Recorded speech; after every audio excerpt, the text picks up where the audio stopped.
You guys ready to get started? Sure to 7 o'clock.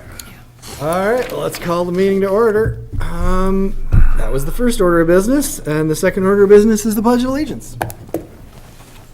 Pledge allegiance to the flag of the United States of America and to the republic for which it stands, one nation, under God, indivisible, with liberty and justice for all. All right, roll call of the board members, please. Augustinelli, Here. Klein is absent and excused. Robertson, Here. Racine, Here. Fudge, Here. McManus is absent and excused, and DeGood. Here. Thank you.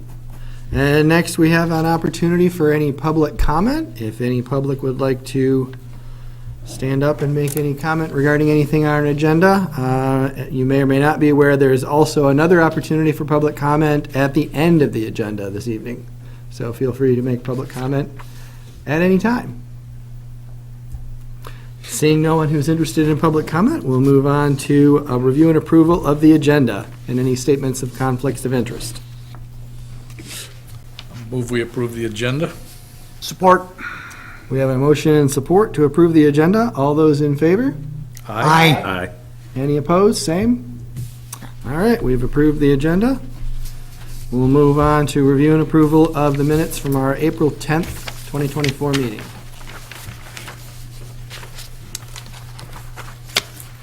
I'll make a motion that we approve the minutes. Oh, we got Mr. Chair, I spotted one thing. Oh. If I could bad. hold off for just a second, Molly. On Okay. page 3, out in the middle of the page, item 6, that condition that was read verbally by staff into the record the other day, there's something wrong with the wording, the way it's typed up, it doesn't make sense, and I mentioned that to John just now, and I think he thinks he's got it figured out, but Yeah, I believe that, you'll see it says under 6 there, the applicant is to provide additional sound deadening materials, and it says that should be stricken.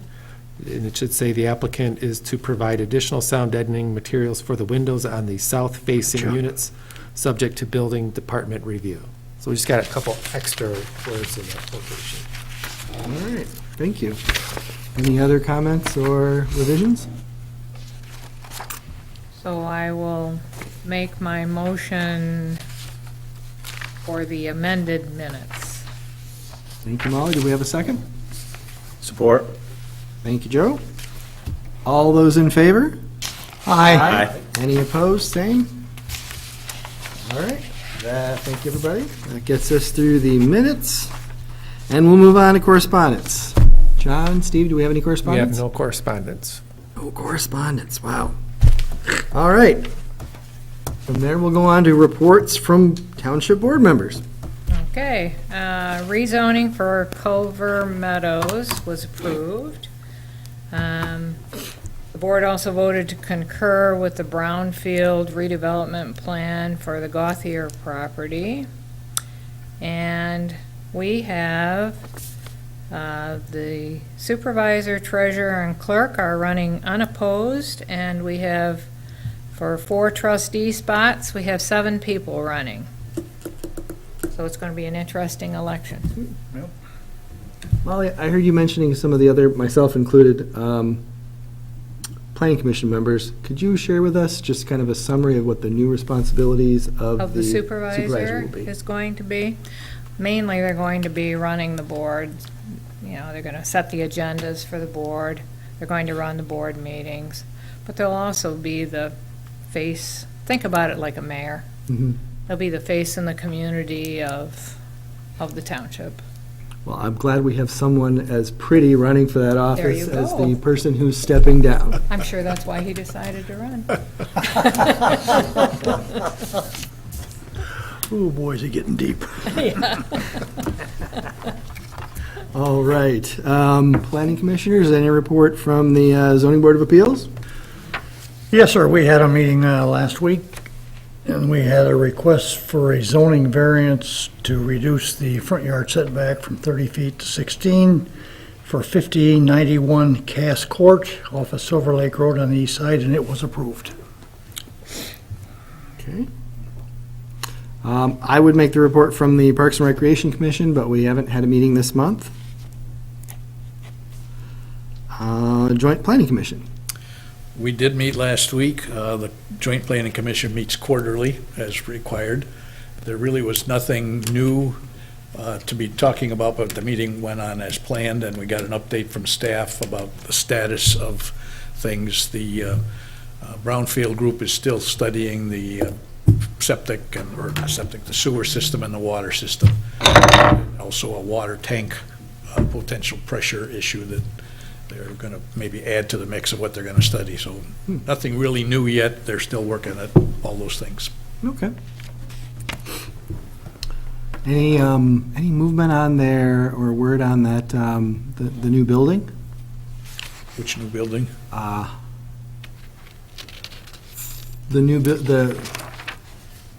For building 50.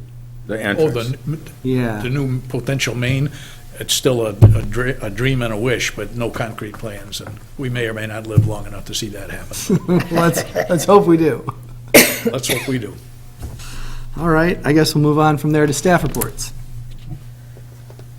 So we always do the master plan announcement, and we actually, since we have members of the public in the audience, we are currently within the required 63-day review period. So it's been a long kind of journey to get to this point, but there will still be, it's posted online, available for public comment. There will be at least one more public hearing officially for the master plan, but it is out there and under review. So if anybody has any comments or wants to see it, we have a hard copy here if people want to take a look as well.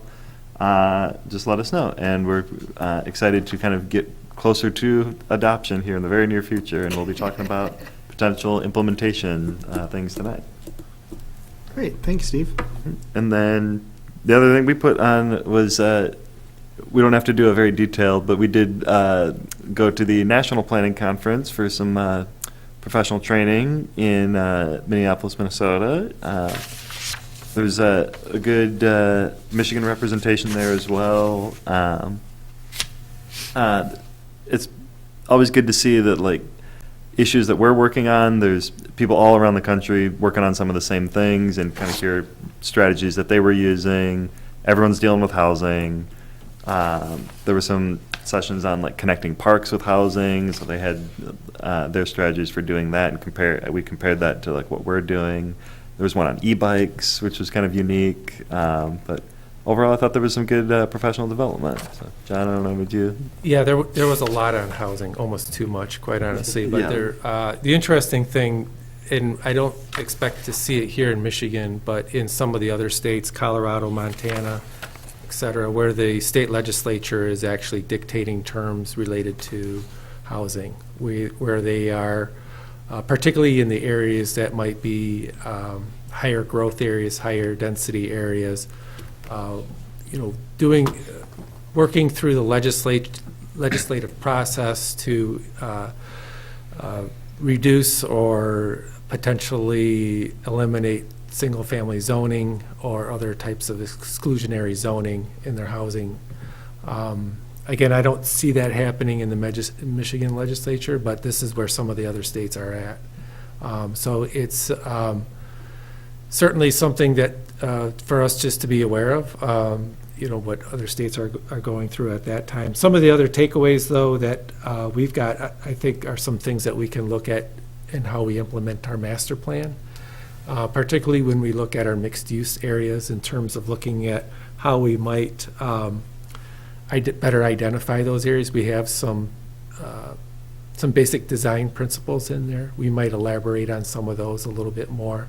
Also, if there are metrics that we can do to keep track of what's happening in the township, I think is really helpful. When we did the plan process, we did a lot of maps and data gathering and everything like that. It would probably be helpful for us to really kind of track some of that on a regular basis, so we can see, we kind of look at population and the growth of population as one, but there are some other things such as income levels, property values, that type of thing, to just kind of keep out there in visible for people, as just so we can see what change is actually happening throughout the township. But yeah, it was a very good conference and definitely informative, so. Were there other states that have state legislatures that are mandating utility things or short-term rentals, or, where the state is coming in and making those To rules? some extent there is. I don't recall exactly any specifics on that. Most of it was related back to housing, which is sometimes related to that. Nonetheless, it did seem like a lot of this, I could say overall, generally noticing that state legislatures are getting more active in local zoning issues. So what we see in terms of happening here in Michigan, at least the non-zoning issues, like the short-term, well, I guess short-term rentals is a housing issue. But I think that is common now to see where the legislature traditionally would not be involved in a lot of these local decisions, are inserting themselves a lot more in communities. And I guess, are there strategies that we can use beforehand that can help cushion us a little more to having a say in what we want to do in our areas? I think we can talk about it later in the meeting, but towards the end where we have some ideas on some additional changes to the zoning ordinance, there are some things, and really what you're trying to do is keep the township out of exclusionary zoning issues. Mm-hmm. So there may be instances where we allow some of those uses to accommodate them in specific areas on a limited basis. So that way, if the state legislature makes changes, that we would still be in compliance with them. So I think what the real pushback are those communities that just outright ban certain uses that the state legislature or other state legislatures want to see happen. So. Thanks. John, I'm curious, I think I read in the last week or so that there may be a new bill in the state legislature regarding short-term rentals? Yes, that's what we're hearing. So it's coming back, and we knew it would. So that's why we have a thought on how we might be able to deal with that to essentially kind of protect the situation that we have here in Garfield. Okay, well, I didn't mean to put you on the spot. I look No, forward to hearing more about it as that evolves. And we knew that was going to, all these will come back Mhm. in some form. If they haven't been through the legislature, at some point they will. They haven't gone away. It's hard to stick a knife in them. Yeah. All right. Anything else for staff to report? That's it. Is that- All right. Well, we'll move on to unfinished business, and there is none. So from there, we'll move on to new business and discuss the master plan update, potential implementation of projects. So we have kind of like a PowerPoint, but we did not actually bring the PowerPoint or have it, but it's in your packets are the plan sheets.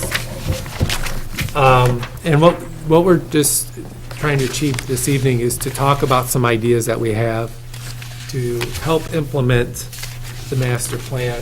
So we just wanted to go through these, no need for action, we just want feedback so that it will help us to prepare some potentially new zoning language that will support the master plan and implementation of some of its goals and objectives. One of the areas that we just really wanted to touch base with is our mixed-use areas, our mixed-use neighborhoods and our mixed-use centers. And again, there's 13 areas that are identified in the township, and the difference is really the intensity of them. So a mixed-use center, we have, 7 of those identified. Those tend to be more intensive areas where we see a lot more activity, particularly commercial activity. So places like Cherryland Center on the east side of the township, Garfield Center, which is the Grand Traverse Mall and the Crossing, that kind of major retail area. We also kind of have what we call Rennie Plains. That's the area to basically on US 31 when you come in to the township from the south, kind of north of Blair, Rennie School Road there, on both sides of the highway there. So these are some very intensive areas, mostly commercial, but do have some situations where there's light industrial.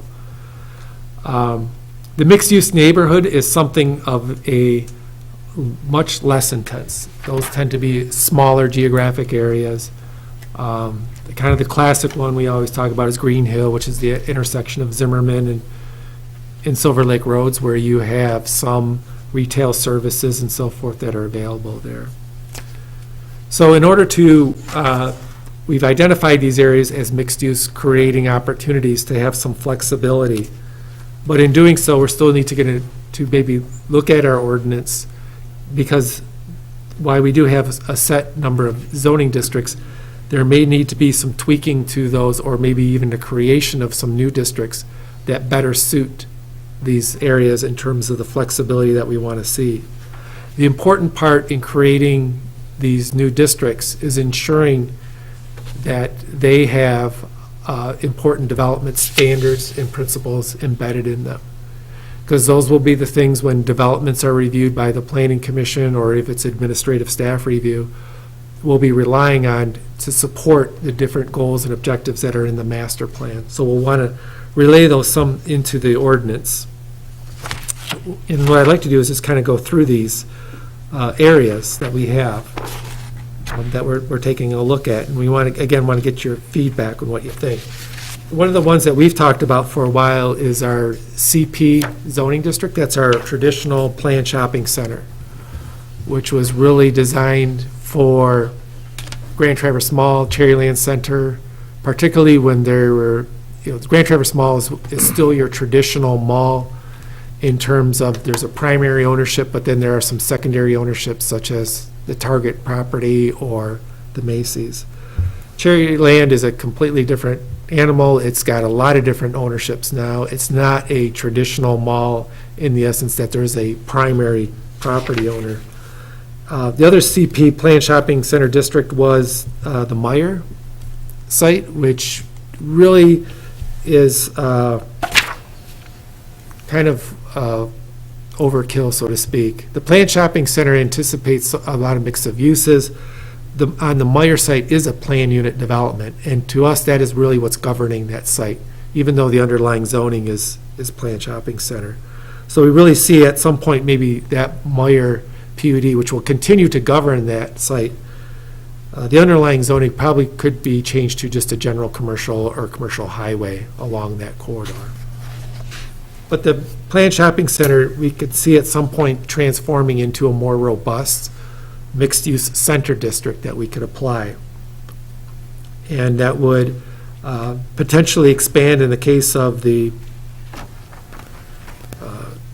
Grand Traverse Mall area, could include like the crossings and into that area as well.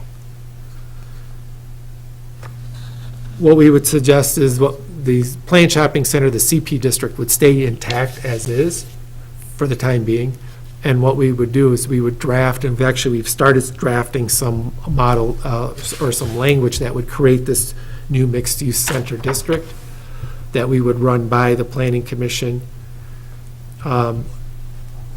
Should that work and be something that you want to adopt, we would adopt it into the ordinance, and then at some point there would be a rezoning for those properties from CP, or they could be other types of commercial properties or whatever, into that mixed-use center district. So we wouldn't just go through and replace the CP district. We'd kind of do it in a step process in transition.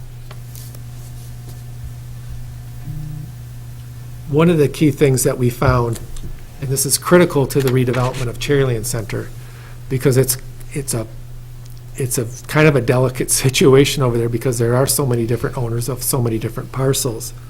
But one of the things that the CP district has, and is that the township can require a comprehensive development plan. So we have now, at this point, because of some of the changes, and we're getting some more interest for some additional changes over at the Cherryland Center, we want to make sure that before they go forward any further, that we need to have an update of that comprehensive development plan. Remember seeing like Curling Center came in, that was kind of easy, just using a portion of the old Kmart. But now we got the TSO going in over there, we got the K1 karting facility, which is, if you go over there right now, you can see some of the activity in that in terms of the site improvements that they're going on and doing those. We need to make sure that as additional uses come online there, they're not gonna be, we want to make sure that they have, they're managed in a way that they all work together.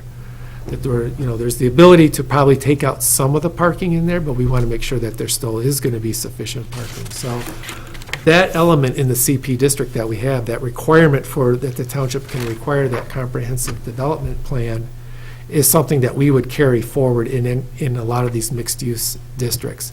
It has the potential to allow for an alternate instead of doing a PUD.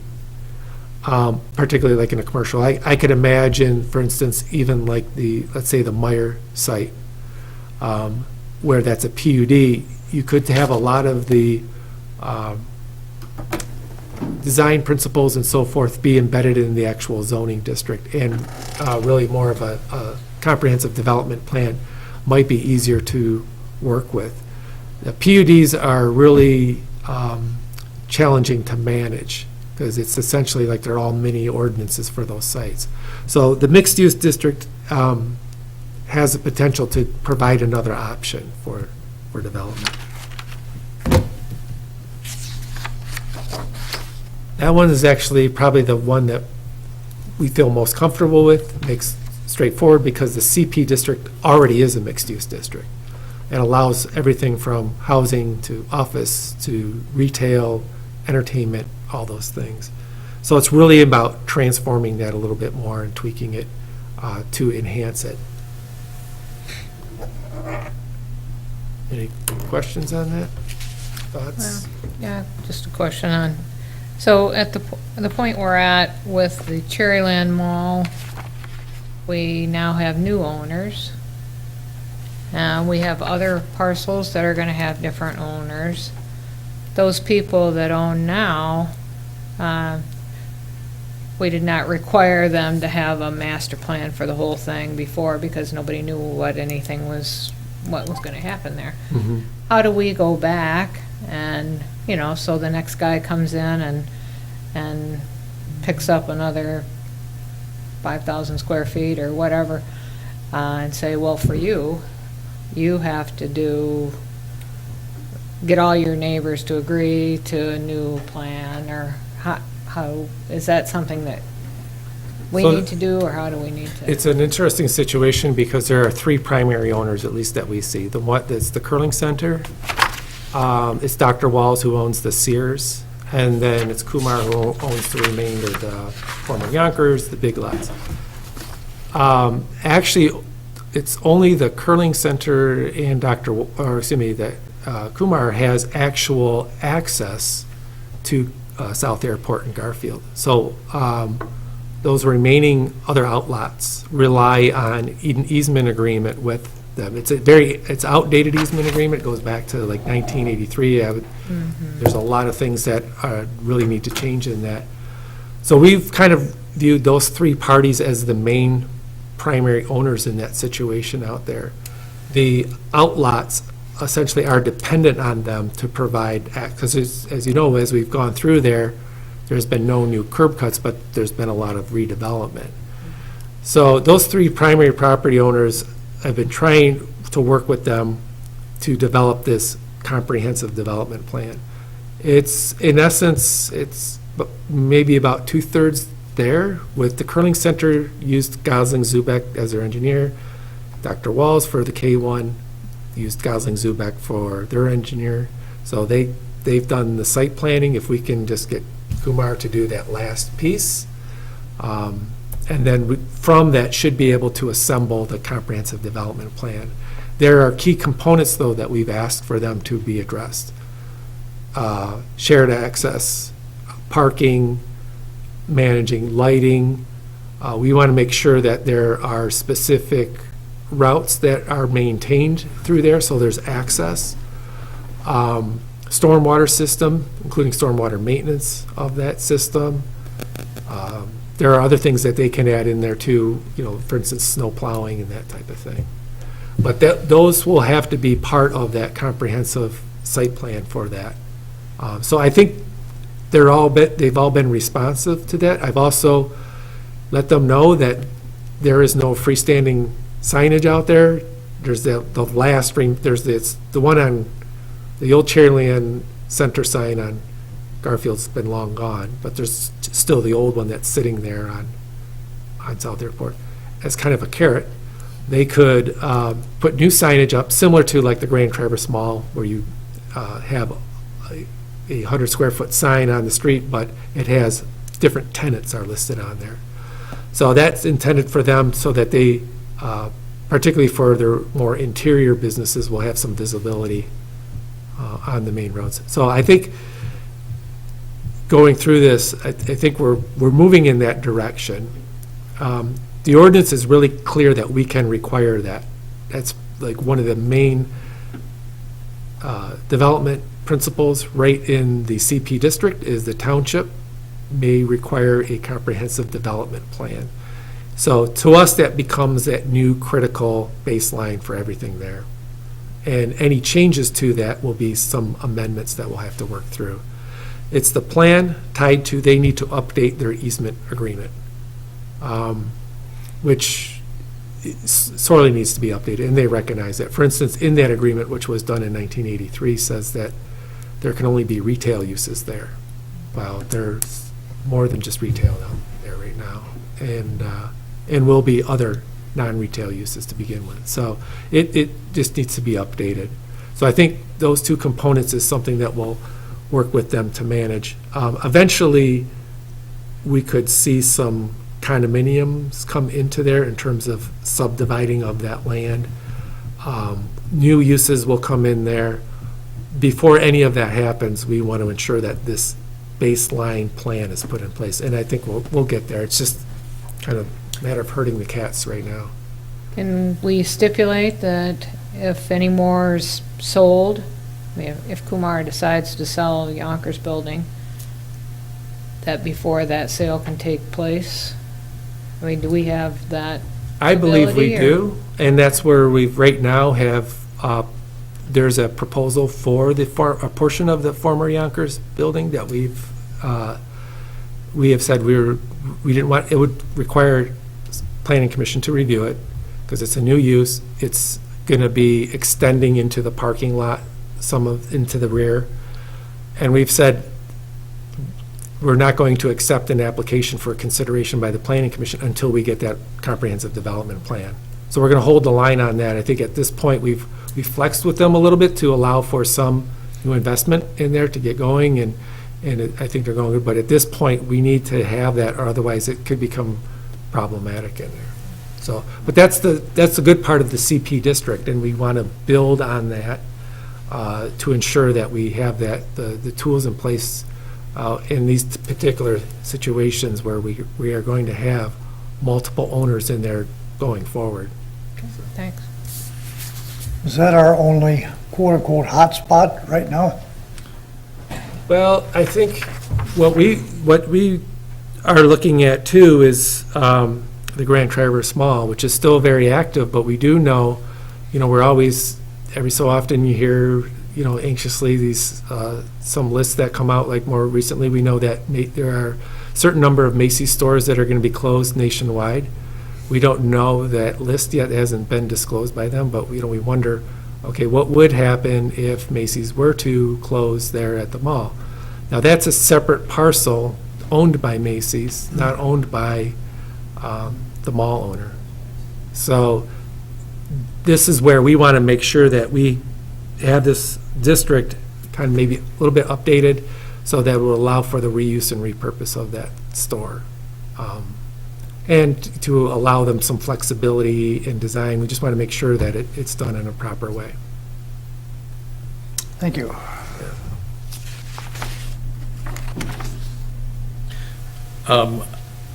I think it's great that we're starting to think about this. I also think it's going to take a while to figure out what we need to do. I don't even think I'm prepared to start asking questions because I don't know what questions to ask, but it's a good topic.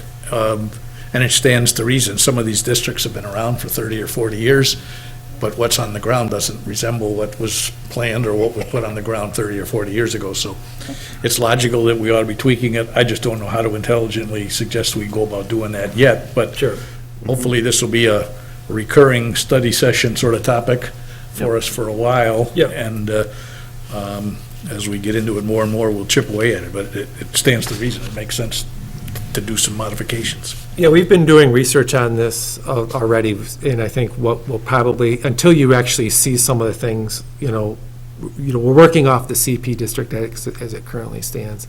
And then we can bring in, what we've done based on our research, kind of the new mixed-use center district.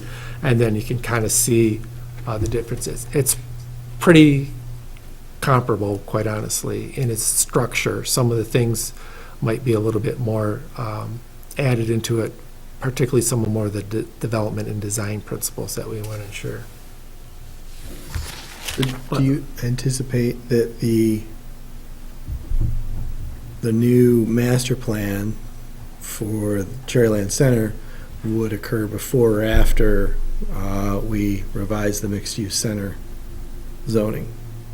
I want that site plan for Cherryland Center done sooner than later. I mean, we really want that done soon. That would definitely be done before this would be.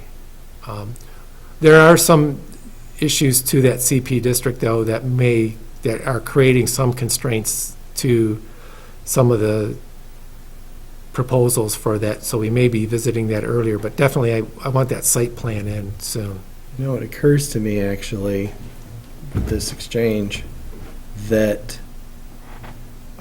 them coming forward with their updated master plan before we tackle rezoning, or not, it's not rezoning really, revising the zoning district, gives an opportunity for those issues that you're talking about to kind of come to the surface, and it might create further incentive for them to work on their master plan, because maybe the master plan gets mostly done, gets hung up on a couple of issues that we're then able to address with the revision of the zoning ordinance. So there's a distinct advantage to them to get together and get a master plan into us on the timeline that you would prefer. Yes. I would agree. Chris, when you say master plan, are you referring to the comprehensive development plan that John was talking about? Is that the same thing? Yeah, I'm sorry. I'm thinking of the different document, that one we just The sent one we around. just did, yeah. Yeah, my this is terminology. different. Yeah, okay. That's what I mean, the comprehensive document for the Right. site development. That's what I figured. Yeah, and actually, that whole process of working with them helps us understand what are the issues to make sure that we address those in the new zoning language. Because those are some real critical pieces. And how do we go about requiring those, managing those, and so forth? So it will be a process, I think, as we just kind of go through this, of kind of just evaluating it and see what works. Alternatively, we could just do it in a vacuum and, give them a bunch of stuff they don't like, Right. which I'm sure should be hopefully more incentive for them to get a plan into you. And I think because of the form that's out there, I think our kind of initial thought was to just, do a PUD on that site. But because the form is already established at the Cherryland, we likely will see some additional buildings on that site infill, but overall, the general layout and structure of that site is already defined. So I don't think the PUD, there's nothing gained by it. If there's something that we can do through an improved mixed-use district with that comprehensive development plan, will allow us to do, well, not us, but the owners and investors into that area to do the things that they want to do in a way that's less cumbersome and easier for us to manage. So that's kind of the goal there as we go forward. Great. Okay. Any other thoughts or concerns about the CP Mixed Use Center?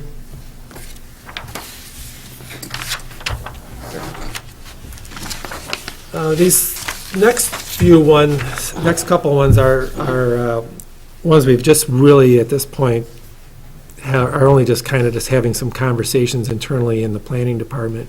But we have the CO district, which is our office commercial district.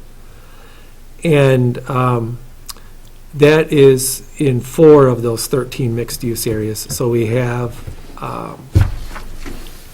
kind of the Veterans Drive area along this route that we're at. The Cedar Run campus area, which is West Front Street, the Olson's PUD, kind of that area near the Munson Medical Center. What we call McCray Hill Base, those are some of those offices that are down at the north end of McCray Hill, kind of just before you come into, on 31, just before you get to Hartman Road there. And then we have a little, very small area, kind of a unique spot on M72 up by Tom's West Bay, which is most of that area around there is within the city, but we just happen to have a little bit of office commercial up there. So this, we're looking at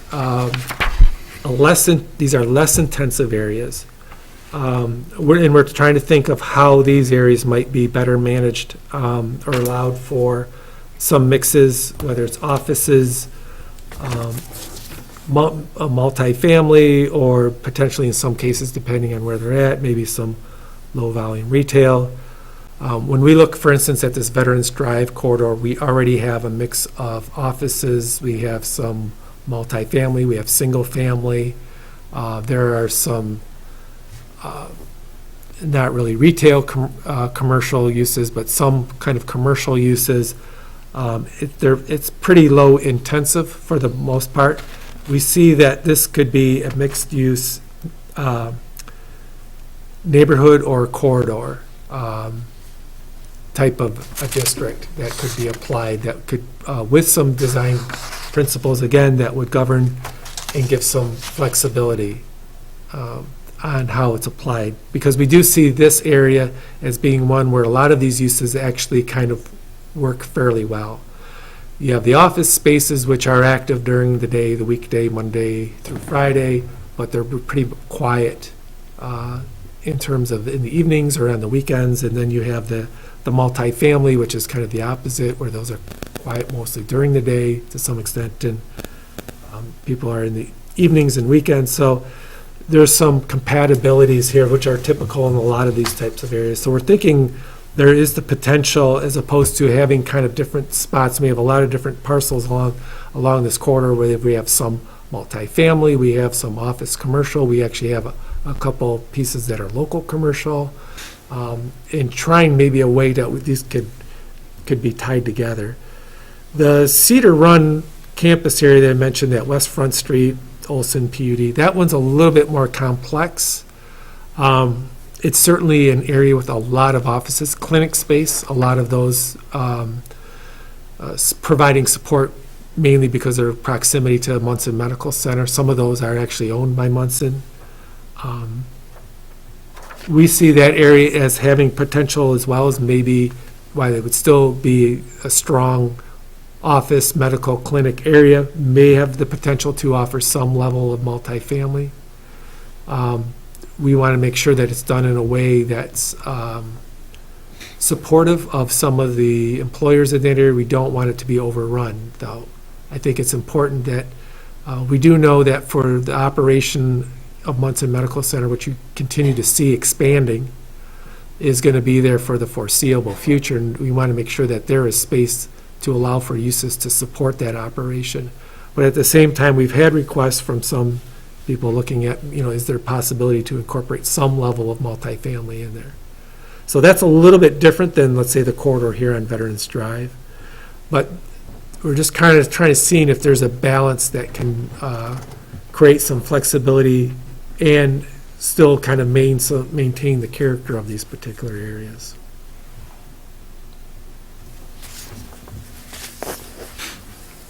John? I guess one question I'm ruminating about right now is how wise is it for us to try to bite off a whole bunch of changes to a whole bunch of districts at the same time? Have 10 balls up in the air at once, as opposed to really honing in and concentrating on one, get that dealt with, Right. then move on to the next one. And I'm not necessarily saying that's what we should do, but I'm kind of thinking out loud. I wonder if we're biting off an awful lot if we take a look at all of these little ideas. They may all be excellent ideas, but if we try to deal with each one of them at the same time, part of me is afraid we might get overwhelmed and we might make a lot of boo-boos along the way because we don't focus as much as maybe we should on one particular detail. And if we were to just focus on one, for example, and something comes up in one of these others, that doesn't mean we got to tell them, come back in 5 years, but maybe we would deal on an ad hoc basis with what something comes up. If somebody has a great idea, we can always amend the ordinance. We just did that for that place on Garfield by Dual Road there, and it made sense. We changed the ordinance. They waited a few months, and it happened, so. Just a thought and a question, but. Yeah. I think for our standpoint, we do not anticipate, this is looking everything broadly, we do not anticipate making all these changes at once. No. We would definitely, just work on that mixed-use center district, the one we just talked about first, and only. These are just, we thought this is an opportunity to kind of open it up and get to be thinking of ways that we can help support the implementation of the master plan. So just kind of, we're throwing everything out there right now. There's nothing in terms of priorities or anything like that. We haven't really gone there yet.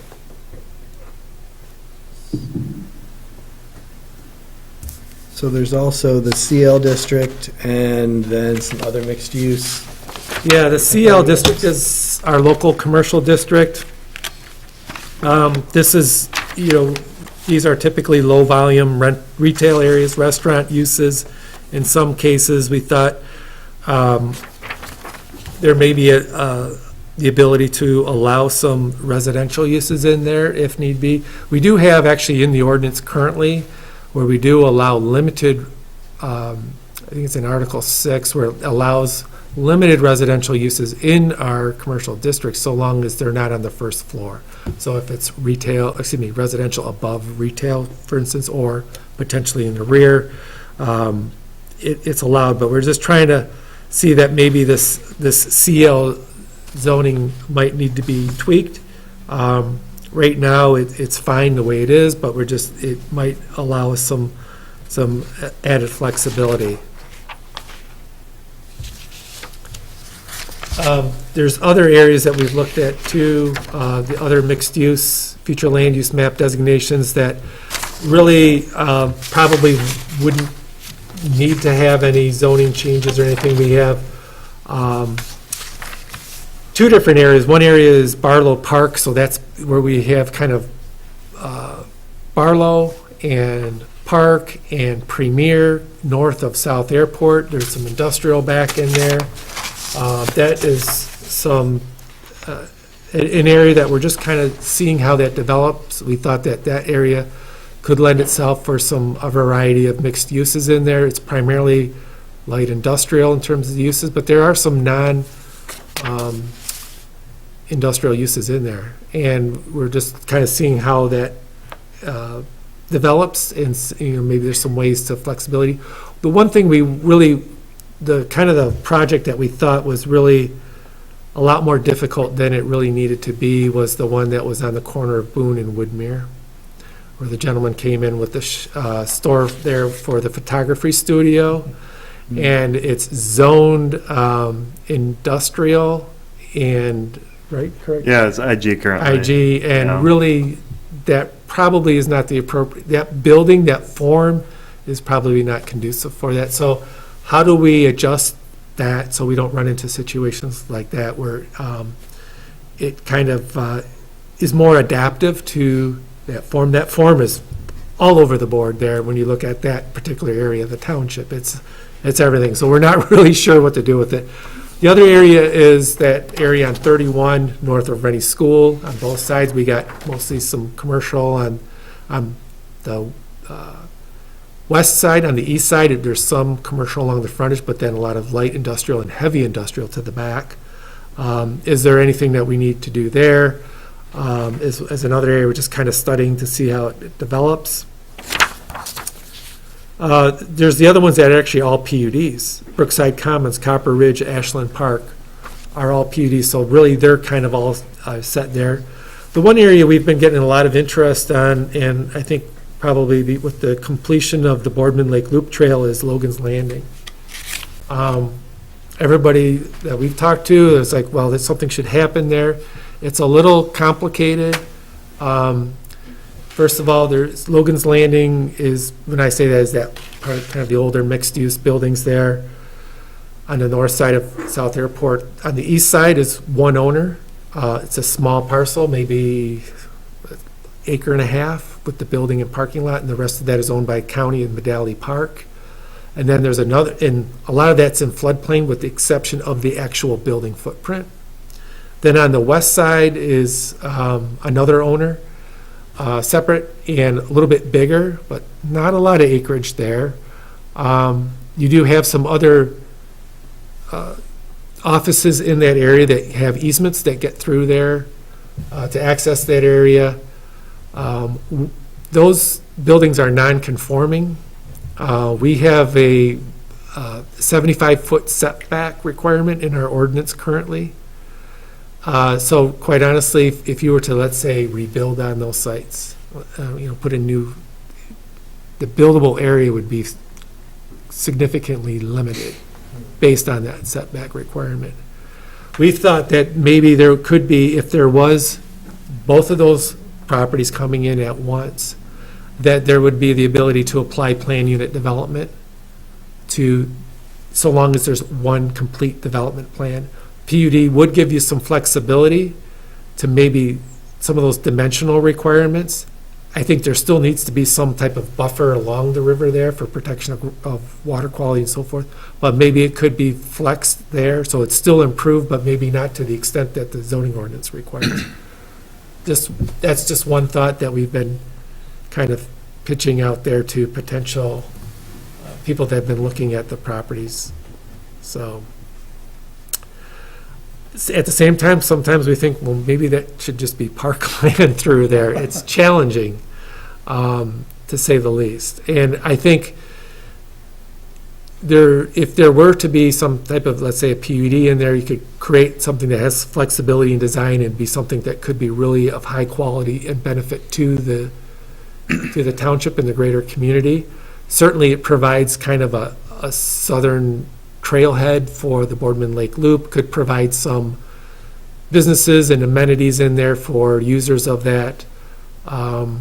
Certainly the visibility along South Airport makes it very attractive from that starting point, but right now with the way our ordinance really constrains it as it currently is. It's, I believe it's, the zoning on that is general commercial, so which is wide open, quite honestly. Actually, somebody did mention about putting a car wash down there, and so those are the things we're trying to avoid. We feel, and I think a lot of people probably in this community feels like it could be potentially something a lot better than it is. It's definitely run its course in terms of time, and it's time for something potentially new there.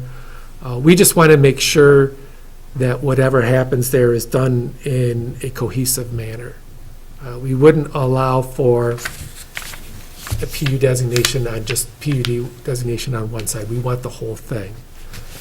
It's important too because our PUD requirements are limited to parcels of, or areas of 20 acres or more. There you're talking only about 5 acres. However, the ordinance does allow the Planning Commission to do a findings of fact to maybe apply the PUD in a certain situation where there is public benefit, where there is application of that will provide a mixed-use development or design that wouldn't otherwise happen without the PUD. So that would be a process that the Planning Commission would have to undertake even before, in my mind, that an application could even be considered. But we wanted to make it open to potential developers, but at the same time done in a way that's going to benefit the township, the people of this community, in a way that something is of value to the community. So, Okay. So that one, it's been interesting. We've had a lot of people come in, meet with us, talk about their ideas, but nothing has followed up. Some have claimed they own part of the land, but then, I don't know, it's been strange. Again, I think with the Boardman Lake Loop Trail completion, I think it's now resonating people like, this place could be better. And so that's a good sign. So we're excited to have conversations. We just haven't seen anything concrete in terms of what somebody might put something forward.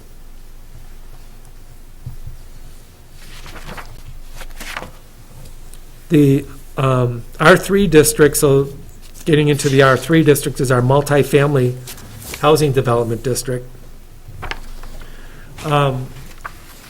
This is a district we think there could be some changes to it that might create some flexibility for different types of housing. For instance, right now, if you do a triplex or anything greater than a duplex in the R3 requires a special use permit. If you wanted to do a quadplex, let's say, and you're in the R3 zoning, you're going to have to come through the planning commission and do a special use permit. We thought maybe there could be some different ways, maybe some of these things could be done either maybe not through a special use permit, maybe it's planning commission review, or maybe even administrative. Looking at the ability to do triplexes, quadplexes, or more by right, potentially in the R3. Also changing the density calculation. Right now, it's 4,000 square feet per unit, as opposed to doing units per acre. Is more of what a lot more zoning ordinance do. It's a lot more easier measure. We might also be thinking of different ways to apply that in that R3 district. This one, we've already done some tweaks recently in the R2 and R3 in terms of lot width and how that, so that's helped out. We think there's some additional ways that this might be applied in a better way that for the multifamily developments, particularly if for allowing for the smaller types of developments. So what do you mean by changing that? Right now, it's 4,000 per unit, and then you're going per acre, so it's 10.5 or something per acre, so that's still the same difference, right? Yeah, I mean, it's just a slight difference. We would say, 12 units an acre versus the 4,000 square feet. Okay. So it's just another way of measuring it, but yeah, it's pretty much the same. Well, we could say that maybe in certain instances, for instance, right now, in the commercial district housing, the planning commission does have that ability to increase the density. Sure, like we did last Yeah. meeting. There may be situations where maybe that same flexibility would be afforded to the planning commission. Again, this one here is another whole conversation. So I don't think it's something we're going to go in and just totally redo the R3 district. To us, it's going to be more about tweaking it here, tweaking it there. Probably the biggest one, I think, if we could focus on that, would be, is there an easier way to allow in, for instance, the triplexes and the quadplexes as maybe a use by right? We already know that these areas are areas already planned and designated to be multifamily, and then to actually then require them to go through an SUP process seems a little bit heavy. That maybe those could be done perhaps by right.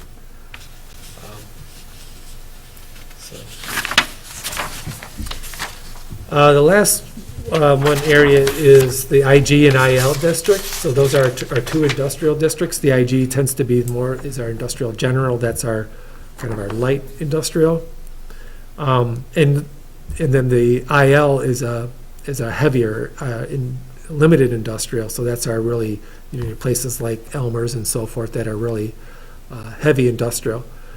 There are some, and I know the township years ago went through and kind of created these mixed-use industrial business districts. In some cases, I think some of the uses that are permitted in there might not be the best fit, and create these in terms of, might be more of I guess, creating more of a commercial element to there that are probably not ideal. I think in some of those, we want to make sure that the industrial uses that are in there have the ability to do their industrial things, that they're manufacturing and so forth, and have the space to do that. And this is just really some clarification on those and maybe revisiting some of those. We want to make sure that we do have plenty of places for the industrial uses to do the things. We have a lot for commercial areas, so we don't want to necessarily dilute these too much. But again, there it's just really kind of going through and doing some clarification.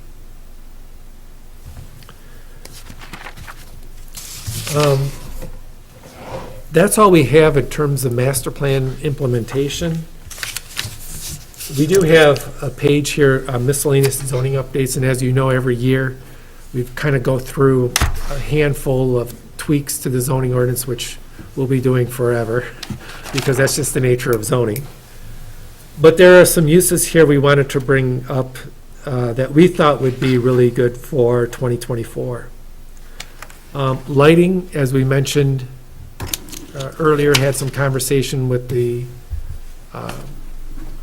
Planning Commission when we talked about like some of the neon lighting around like the Seven Brew and so forth. That's kind of, we required them to turn the intensity of those lights down compared to what they were originally.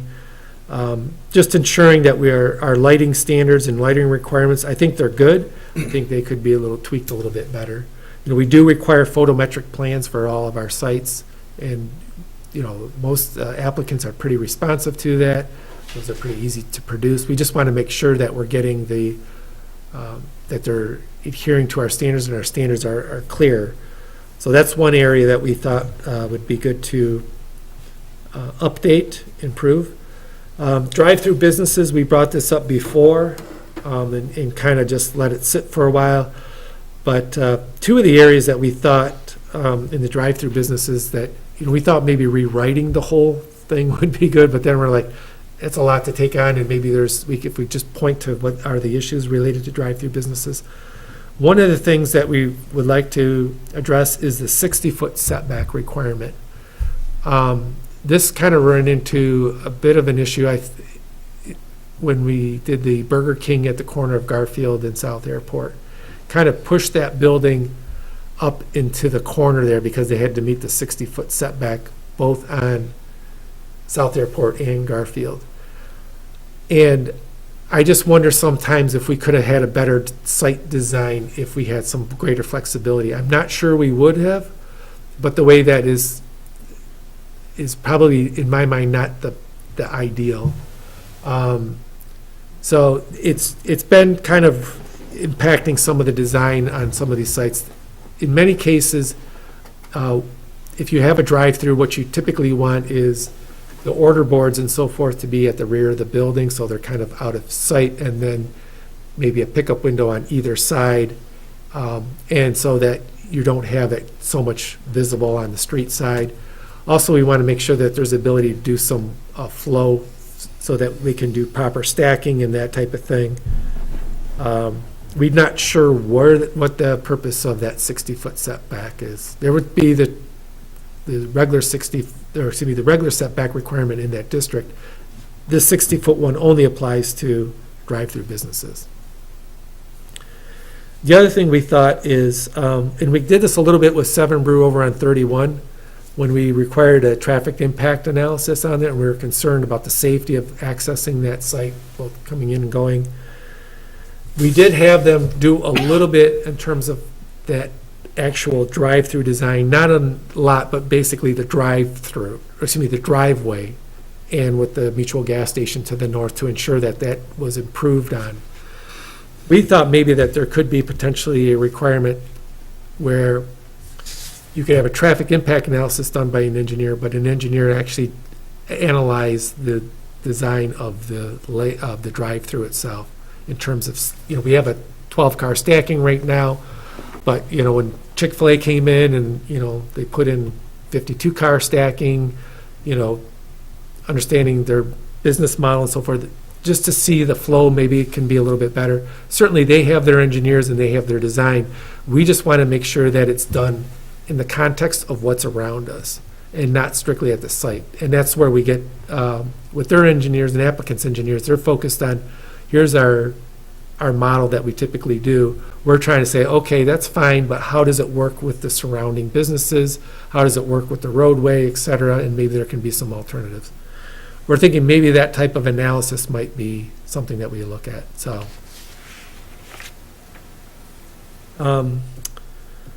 Food trucks is another one. I know this, when food trucks really kind of came on the scene about 10 years, 12 years ago, it was something where I think there was an issue of these kind of floating around the community.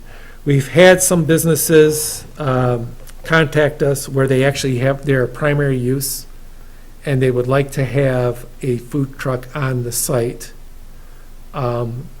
basically just to serve their customers on that. And we thought maybe there could be the ability, and we've already looked into this to some extent, some other communities, is to allow a food truck on a site as an accessory to a primary use and have a designated spot for that. I'm thinking of some of the breweries in town, like Silver Spruce on 8th Street. They have like a food truck there that actually functions as their kitchen. So that, we've had at least 1, 2, I think 3 inquiries into this recently. And we thought, it's not that we would allow them floating around the community, but if they were designated on a site specifically for that, limiting it to this particular space on a site plan, allow them to, get that, essentially the food kitchen preparation functions to help support that business. So just a thought on that one. Pedestrian circulation and non-motorized plan. As you know, we're getting, you see around town, a lot of sidewalks going in, bike paths and everything like that. There's a portion in our ordinance, section in our ordinance, that when there's a certain level of investment made, they're required to put in a sidewalk. It's really low right now. The threshold is only $20,000, depending on where your property is located. We feel that that probably should be adjusted appropriately. And there's some ways that we have that. I think we'll still get the effect of, getting the sidewalks in there, but sometimes I think with that number amount, with the rate of inflation and so forth, it's probably a little bit low right now. To put any type of building modification, $20,000 is not much. So we do want to work. We've been really happy with a lot of the business owners and the property owners in the township, and we've seen some really great improvements putting in sidewalks and those trails, and fitting it with the non-motorized transportation is key, because we do show them that we actually have a plan, and it's in certain areas where we do require these, and we will make the connections. So, and we have been slowly and surely making those connections. So we just need to make sure those requirements are updated. So on that, would it be hard to go back to the, so if you doubled that to 40, because the price of construction's probably doubled in the last 10 years, still everybody that's had to do it in the past few years, if it was 40, I assume they would still have to do it. Would that be very simple to go back and see, like, I remember over there on the highway, wasn't it one of them sports places come in there where Gander Mountain used to be? Oh, right, yeah. And so they were doing more than 40,000. They're doing a lot over more. that, So, Yeah. I mean, that's my point, is everybody's doing so much more that if could we look at that and see if it was raised to 40 or doubled, would everybody pretty much still have to do it that has done it in the last couple of years? So kind of just to do that analysis. Well, that's my thought would be, Yeah. and then we could Yeah. justify by raising it, but Right. we could, I guess we did make an exception down at the Cherryland Center. We deferred that. Yes, okay. And then they will have to install. We just deferred the timing of the installation of those sidewalks. And that got triggered now. I think, their last improvement, they have to do Well, that now, right? they'll have to do it next year. Okay.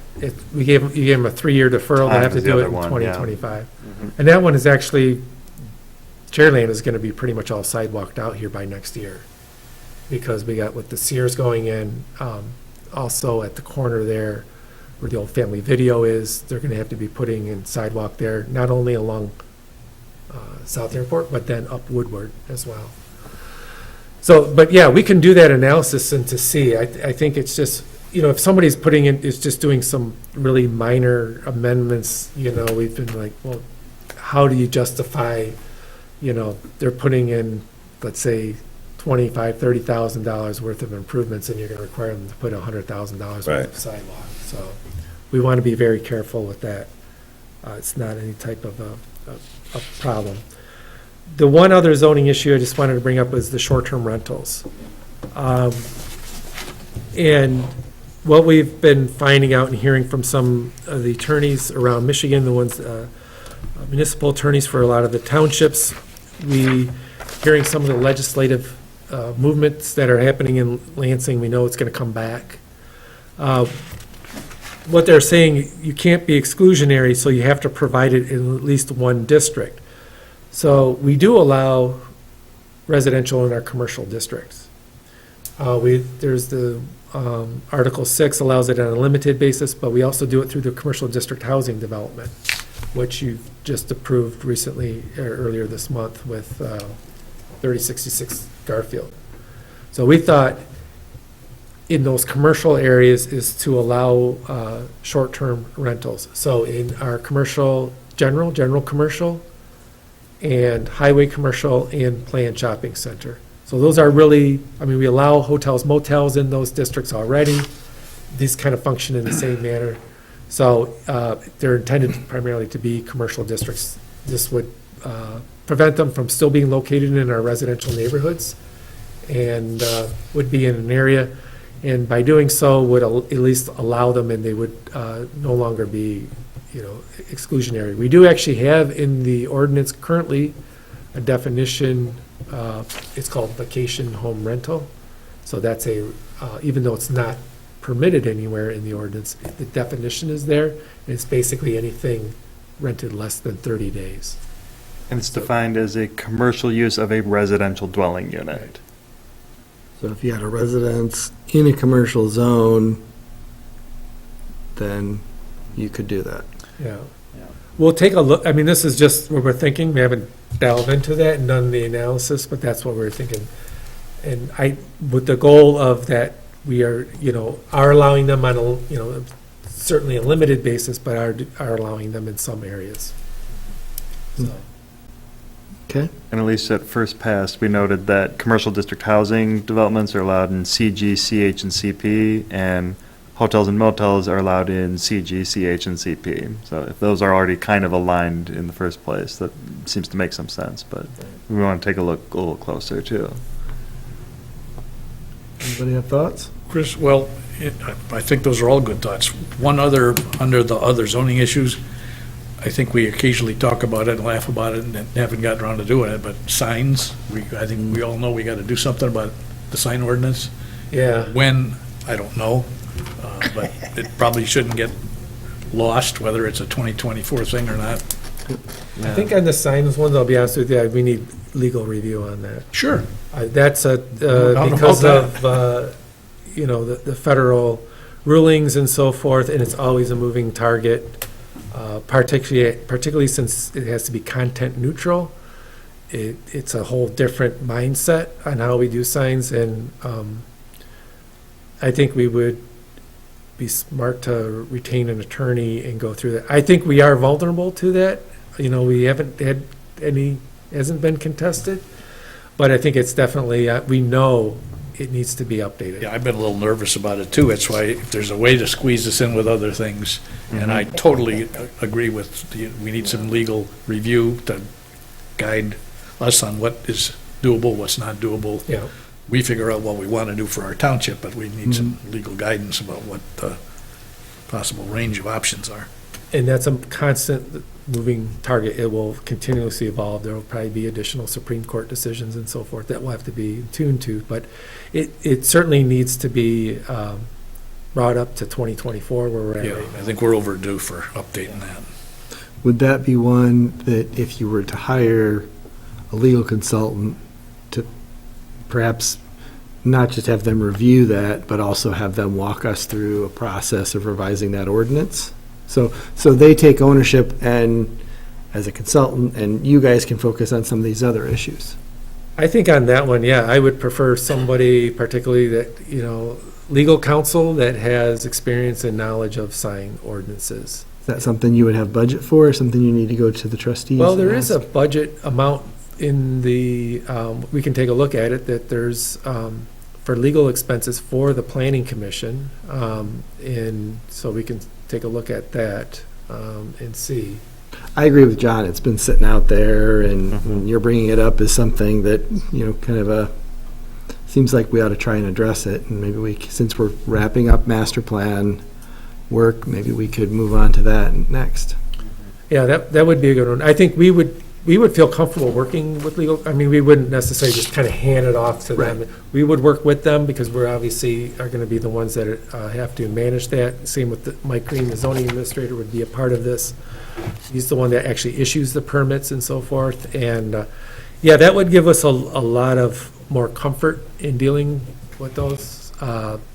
Most of the signs, it's not a big deal, but there are some of those, where they are content-based that technically are not legal requirements. So we gotta adjust that. Is the lighting an ordinance where you'd also have an interest in bringing on some technical support? Well, we've looked at that. We've looked at some other ordinances we could, but at this point, we think that there only needs to be some tweaking to that. The one thing that we really have, we've really benefited is from the requirement of the photometric plans and the standards that are in there right now. We did do a review of that. Those standards are done very well. I don't think there's a lot that we need to change. It just needs to be tweaked to deal with some of the issues like the on-building lighting, like the decorative lighting. That is something that we can deal with, but in terms of the content in that plan, in that part of the ordinance, is pretty good right now. I think it's just some clarification to maybe reflect on how we've been interpreting that we think is appropriate, and I think the planning commission as well, and just ensure that that's in there, but it's in fairly good shape. Okay. Anybody have other thoughts? What is the deal with that new U-Haul? That's so bright because them are lights inside and there's all that glass there? Is that what? Yeah, So, there's no way we can control that? well, I don't know. That's one that it's one we've never experienced. Because outside, Interior, everything on the outside met the code, yes. so, and that's just glaring. I think it's glaring, it's, the intensity and it's the materials and creating that reflection out onto the highway and beyond the site, and Yeah, I caught that too, that was what they were referencing, and I would add to it, it's kind of an end run around the lighting, and you light the whole face of that building, and then they could go so far as to actually do artwork on the inside between floors and maybe have the letters U-H-A-U-L in, 20-foot high, and basically if you create an interior view, or, a window view to the interior, whatever they do inside is not subject to our ordinance, right? Currently. A moving billboard you could have her on. Oh, boy, now you're laying down even more crazy ideas, yeah. The reason we need to update the ordinance. Yeah. No, indeed. you're right, though. I mean, it doesn't address lighting that's emanating from within the building, Yeah. coming out. It's really dealing with the fixtures and those things that are providing lighting on the exterior. I mean, and the entire facility is not unattractive. I think it's pretty nice personally, but there's a lot of light that emanates from it. Right. Well, I'm wondering, do you guys want some time to kind of schedule all this, or would you like some ideas to prioritize? We can kind of come back maybe with what we, think, unless you guys want to give us, we can kind of maybe figure a prioritization. We just want to make sure that these are some subjects that you're okay with. I think what we would like to come back is maybe like a work plan. Mhm. Because we are not taking on all of this by any means. Right, certainly not. I would say probably on those zoning updates, we feel like those are some things that we can handle. I'm not sure if we take on all of them for 2024, but we'll take a look at those and which ones we think are most urgent, and if we think them. And then certainly on the master plan implementation, I would say probably the two areas we'd want to look at is the creation of that new mixed-use center district that will ultimately replace the CP district and the R3 district. I would say are those two that the rest we'll get to at some My- point. Yeah, and my only thought to add to that is to ask if we should put mixed-use center second, spend 3 months maybe, that's just a made-up number, but 3 months on one of the other districts, and give Cherryland an opportunity to put together their plan. Okay. Unless you feel like there's a different way to orchestrate that to apply that- pressure. No, that's fine, because actually I do think that with them coming through and putting that comprehensive development plan, they'll have to bring it here to the planning commission. You'll be able to see that, see what you like. Maybe there are some things you don't like or missing or whatever. We want to make sure that that's included in it, and then that way that can be reflective in that, the development principles in that new district. So I think the timing is working out really well. I will say this, one of the challenges with that CP district is there is a 50-foot buffer requirement when it abuts residential uses. So for instance, if you were to drive around, say, the back end of Cherryland Center, and you see a lot of those woods between Cherryland Center and the housing next door, that's part of the required zoning requirement. We've had some situations where they're interested in potentially putting in some housing in those areas, but they would not be able to go in because of that 50-foot. So that might be something we bring to you sooner than later. We're not really sure on if, I mean, it's not an issue right now, but I'm just saying that could be. But I do like the idea of working through the CP district currently to get the updated comprehensive development plan for that site. I want to see the agreement with all those, requirements in there to ensure that we're not doing it because we want to be owners. We're doing it there so that gets developed appropriately. Mhm. And so that they're not tripping on each other, that people look at that and they say, wow, there's big seas of parking. Well, sometimes you see there's, I've noticed around the curling center, they have an activity going. It fills in pretty good there between the building and Garfield and even off to the side. When that K1 karting gets in there, some of those other uses get in there, they have peak times when those parking spaces, we want to make sure that they're not, soaked up to the point where we're now having a deficit.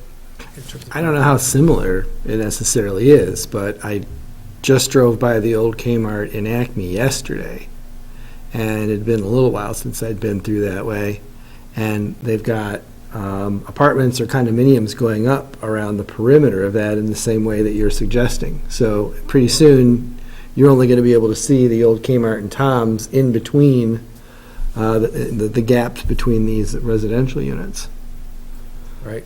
And the benefit there is you have a single developer with a single site plan. Right. Which is what we're trying to work towards, that single site plan. So we could have different developers, but they're all working off the same plan, essentially what we want. And that's why that is able to move like it is, because they do have that plan. They figured it all out. So, Anybody have any more thoughts? All right, look forward to having that schedule plan, work plan you suggested to Yeah. look at in future meetings. Good. Well, I think that's it for new business. Is there any public comment anybody'd like to have at the end of the meeting? I'll even offer to make a note on anybody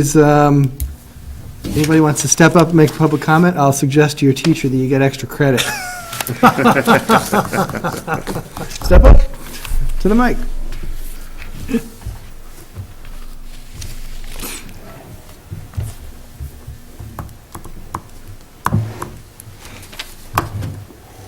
Actually, I had a question about, you guys mentioned sidewalks earlier, and investing money into the property has to lead to sidewalks. And currently, in between Brookside and West Senior High, there is no continuous sidewalk that leads all the way to the school, and that can kind of lead to a little bit of some danger when you're trying to walk to school, at least, because we used to not have busing directly there. We had to take a transfer bus to get to school, and so it would just be a lot more time consuming, and so some people prefer to walk. Actually, I don't think we had busing for a while. We had to push for that. But there is no like continuous sidewalk. You have to walk in the grass, and so when it's really snowy, it's actually difficult, and you kind of have to walk on the side of the road. And I was wondering if that was something that could be addressed. I'll defer to John and Steve for some thoughts. I know that it has been brought up from multiple avenues and commented on before. Yeah, I think one of the things that we can look at is the Safe Routes to School program and contact TCAPS and see if there might be the ability to apply for some funding for that. Also, I think we need to revisit, there's 2 planned developments there. There's Brookside Commons, and then there's, is it Lone Tree? Lone Tree. Lone Tree, and making sure that they do have their sidewalks installed, because most likely they were required.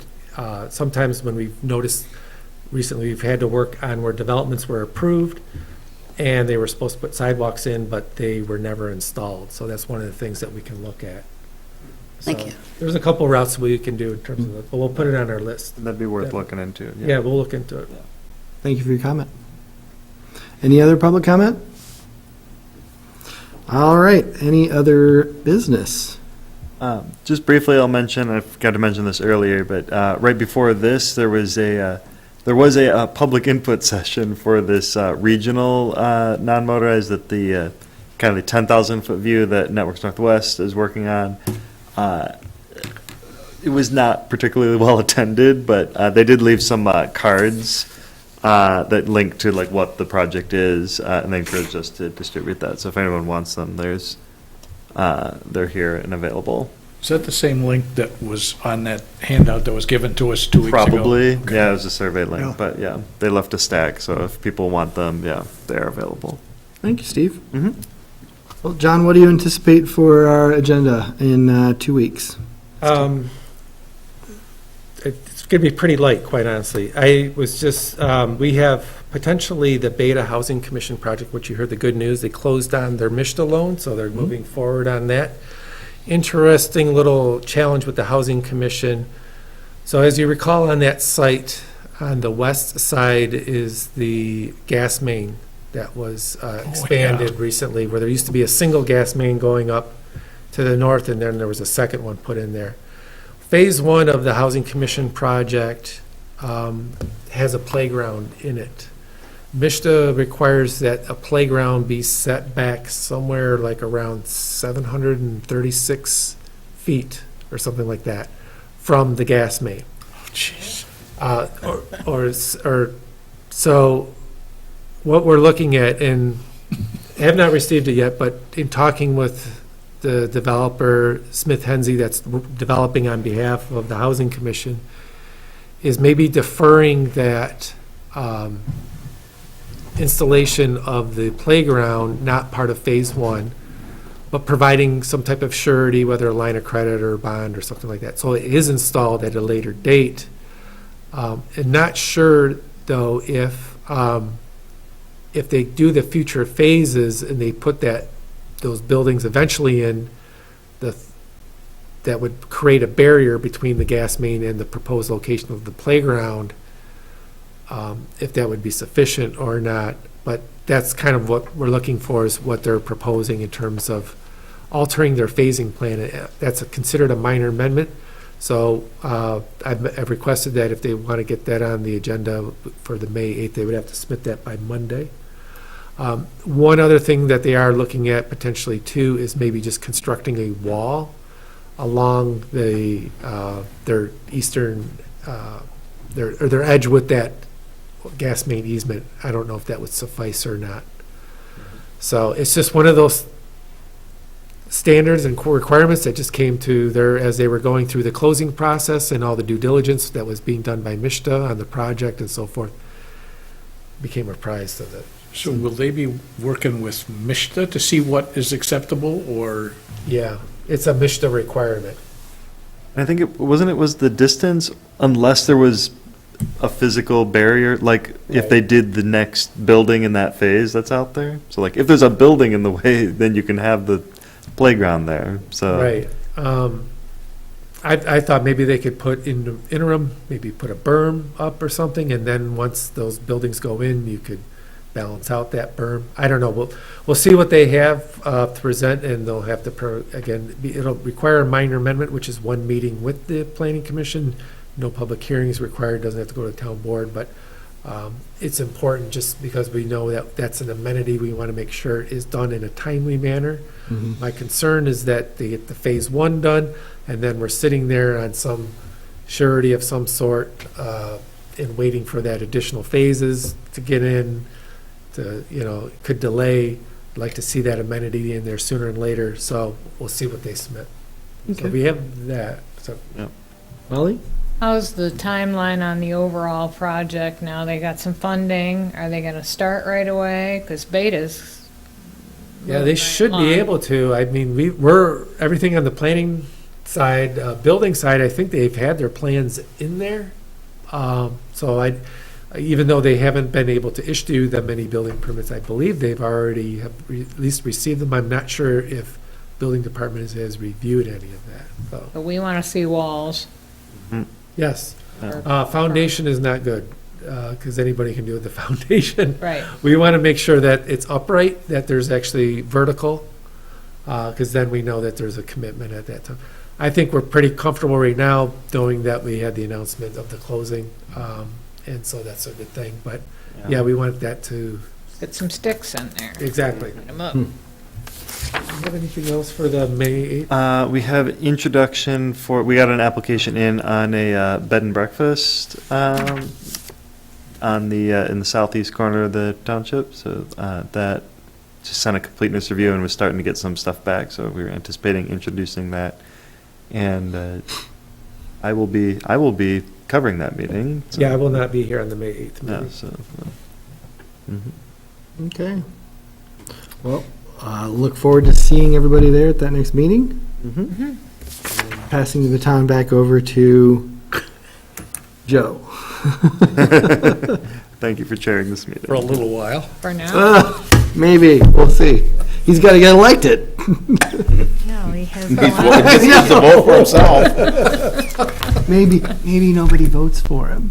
Well, an independent, I guess. Well, I don't know. Yeah, it doesn't usually work that way in our Write-ins, townships right? around here. Well, independent, they don't have to file at the same time as everybody else.